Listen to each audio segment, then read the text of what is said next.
Soy el profesor Benito Codina del Departamento de Didáctica e Investigación Educativa de la Universidad de La Laguna, en Tenerife, Islas Canarias. Voy a hablarles acerca de los distintos tipos de ayudas que existen para la baja visión. Lo primero que tenemos que hacer es recordar qué supone tener baja visión. Estamos hablando en este caso de cualquier grado de discapacidad visual, bien sea congénita o adquirida, que limita en cuanto a la ejecución de las tareas de la vida diaria y que no puede ser corregida ni con gafas, ni con lentes de contacto, ni con un tratamiento médico ni quirúrgico. Consiguientemente, estamos hablando de una agudeza visual que se sitúa dentro de la escala métrica entre el 0,3 y el 0,125, o un campo visual que se halla entre los 30 y los 10 grados en el mejor ojo. Hablar de baja visión no es una cuestión baladí. Estamos refiriéndonos a más de 135 millones, según la Organización Mundial de la Salud, en todo el mundo, o más de 20 millones en la Unión Europea, o inclusive más de 2 millones en España. Cifras que implican que 1 de cada 6 personas mayores de 65 años sufre baja visión, 1 de cada 4 mayor de 70, 1 de cada 3 mayor de 75 o 1 de cada 2 mayor de 80 años. Además, con una previsión de crecimiento muy exponencial.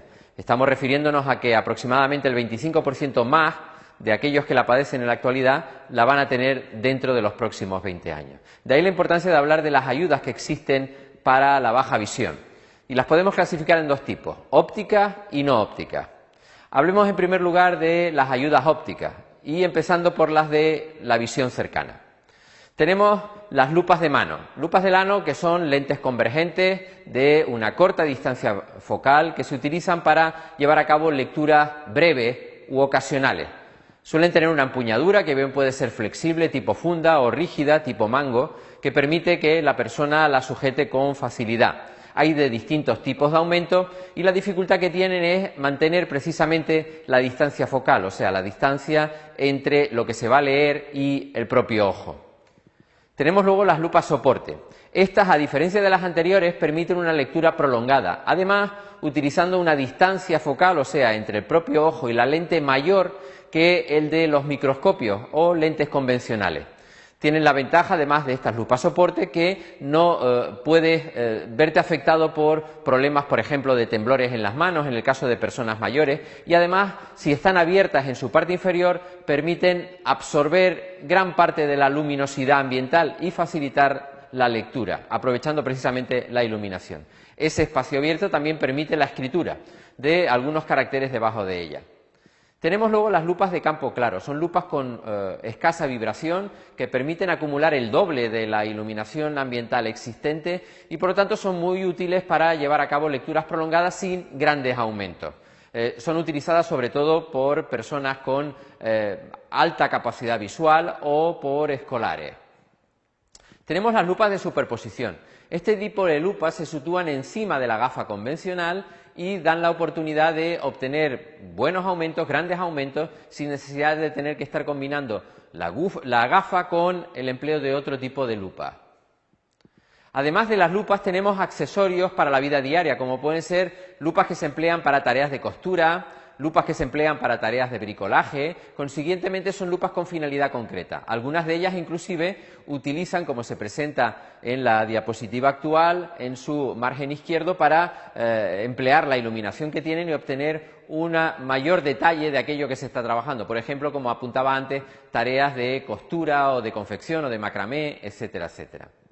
También tenemos lupas que se pueden emplear para la lectoescritura. Como antes apuntaba, espacios abiertos en lupa soporte nos permiten situar debajo de ella la mano y consiguientemente, junto con el empleo de tipos copios o de cuadernos con trazo que permiten la guía a la hora de llevar a cabo la escritura, nos facilitan la visión de aquello que pretendemos escribir. También tenemos microscopios. Los microscopios son lentes positivas de gran aumento que permiten, bien de forma binocular o monocular, obtener una importante agudeza visual.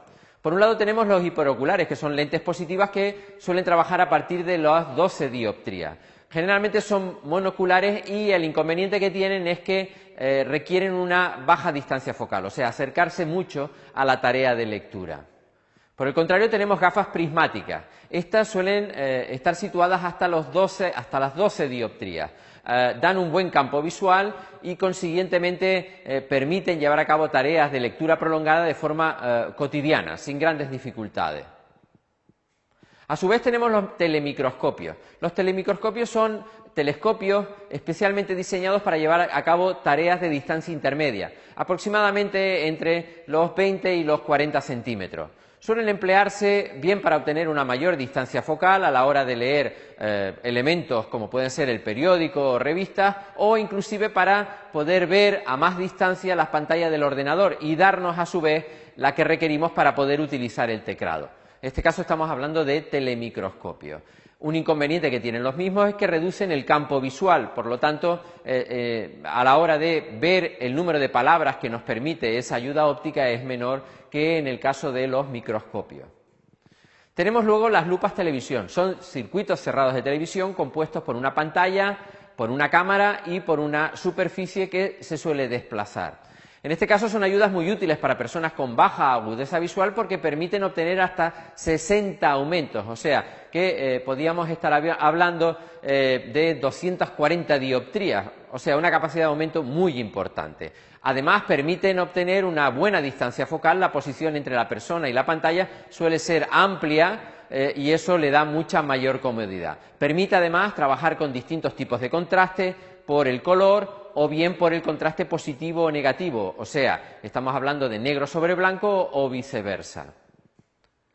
Esas lupas televisión o circuitos cerrados de televisión también tienen algunas características de portabilidad.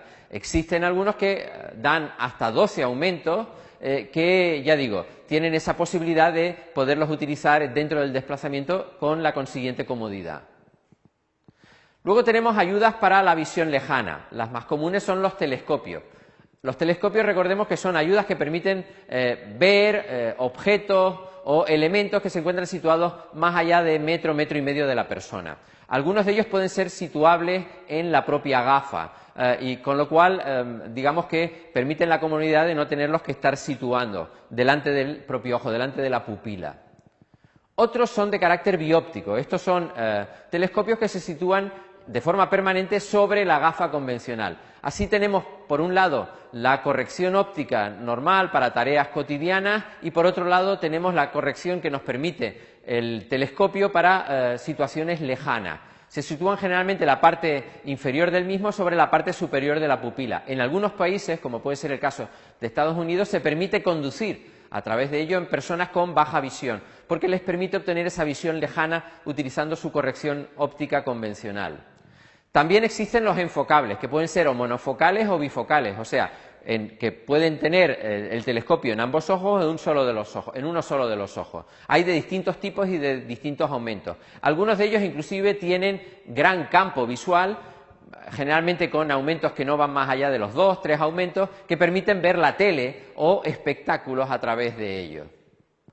Otro de los elementos importantes que tiene que ver con las correcciones ópticas es el control del deslumbramiento, una de las consecuencias más comunes dentro de las personas o para las personas con un déficit visual.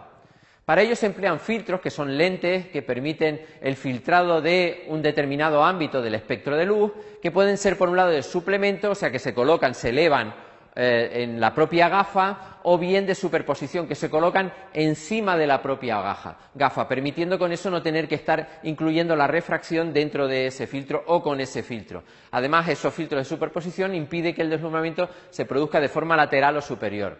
También la iluminación, a través de, pueden ser flexos, que pueden ser fijos, pueden ser móviles, que permiten, por ejemplo, a las personas mayores que requieren 3 veces más iluminación que las personas jóvenes, permiten tener una mayor eficacia visual. También el contraste a través de los recursos para la vida diaria, que pueden ser elementos tales como platos, cubiertos, los propios manteles. Los contrastes son enormes facilitadores de dicha eficacia visual. Luego podemos combinar la ampliación y el contraste. Elementos comunes de carácter no óptico son, por ejemplo, los propios teléfonos en los que vemos que los dígitos se amplían y al mismo tiempo tenemos la posibilidad de verlos con un contraste, en este caso, negativo. Las calculadoras parlantes. Los relojes parlantes también, utensilios para cocina con distintas marcas y tamaños aumentados de los indicadores, espejos de aumento para llevar a cabo tareas de cuidado personal, de higiene, etc. Herramientas para la escritura, los anteriormente citados tiposcopios, reglas, etcétera. Los atriles, que permiten una posición de lectura cómoda, de tal manera que está perpendicular a tu propio texto. Y luego las ayudas a la movilidad. Bastones que no son exactamente iguales que los bastones para las personas ciegas o con escasa funcionalidad visual, que pueden ser bien o bastones guía o bastones símbolo en función de las necesidades requeridas. Todas estas son el cúmulo de ayudas que pueden servir para una persona con un déficit visual, con una discapacidad visual. Muchas gracias.